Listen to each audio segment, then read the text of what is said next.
I've shared this story before, and it's one of these stories that I couldn't hear enough times because of my own inner critic and the things in my own life that can sometimes feel prohibiting in terms of just letting creativity move and express.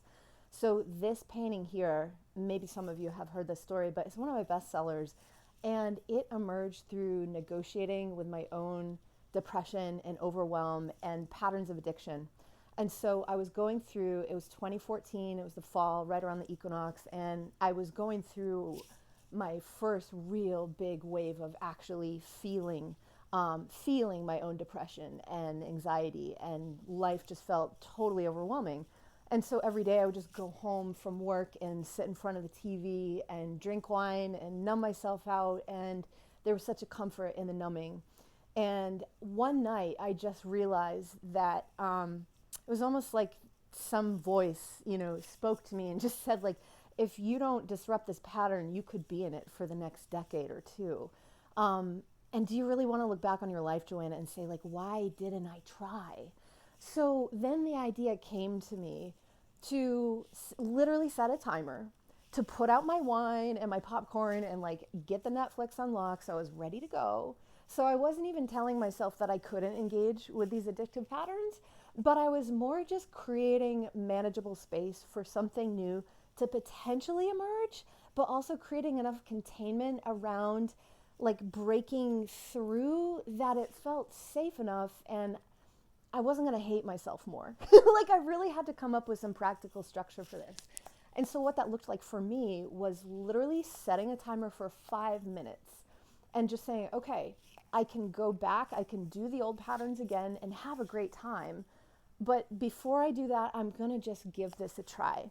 I'm going to take 5 minutes. And my only condition was it's got to be a wholehearted 5 minutes. So I'm not 5 minutes with one hand on Facebook, like swiping at screens and doing all the things.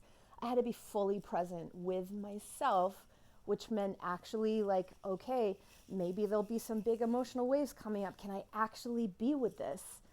Well, I could do anything for 5 minutes, right? So then, as I kind of created this negotiation with the part of me that was so like, we're not doing anything. We're just gonna keep doing the wine and the Netflix, and like, because that's what felt comforting. That's what felt safe for me. But something about that containment helped me see that, oh, okay, well, if I'm really, like, what would it actually look like to give my wholehearted effort to 5 minutes?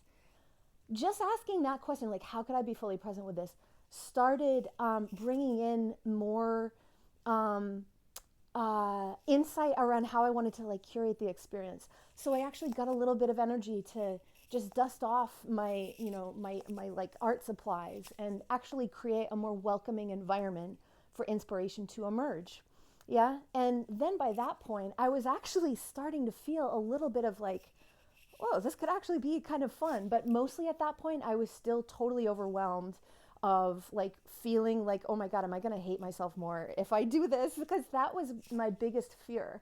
It was the fear of the like actually feeling the pain and having an art piece held up to me that like made myself feel worse about myself. I was just so afraid of actually being with my own emotional landscape. And so I share all this because it just like working with containment and time and even like gamifying my life in certain ways, and also like really giving my old parts and patterns enough space to be like, look, we're not going to cut you out forever, and we can still engage, but we can engage with the numbing in a more conscious way, but let's just add in a little bit of potential and possibility. So it was something about just setting the bar so low, and I didn't even know what I was going to make or anything like that. But having a low bar and having a sense of fulfillment and satisfaction of actually giving it my best and actually being able to do a really, really, really hard thing, which was breaking the inertia of just total overwhelm and depression and anxiety, it actually led to like energy and curiosity in the same way that when I started rock climbing and I was so afraid of being up high, I was so afraid of falling, that was such a visceral experience for me years later of just realizing, oh my God, this fear is actually, this is energy. And I can actually work with this energy. There can actually also be enthusiasm. There can be it's malleable. I don't have to be so afraid of the fear itself, right? And so I just bring this beautiful little magenta in because it was this color and this material too, which like it's raw, it's visceral, it's called Conti crayon. It's just direct. There's no, you don't have to wait for things to dry. You can just like, especially if you have a lot of Aries in your in your natal chart, it can be really helpful because it's just so simple. It's literally just chalk, like you know a 3-year-old would use. And yeah, I just wanted to share this about this painting because it came from negotiating with old patterns and having some compassion for the old patterns and having some compassion for the parts of me that were just so, you know, like in the pattern of just numbing and checking out because life just felt too overwhelming to face.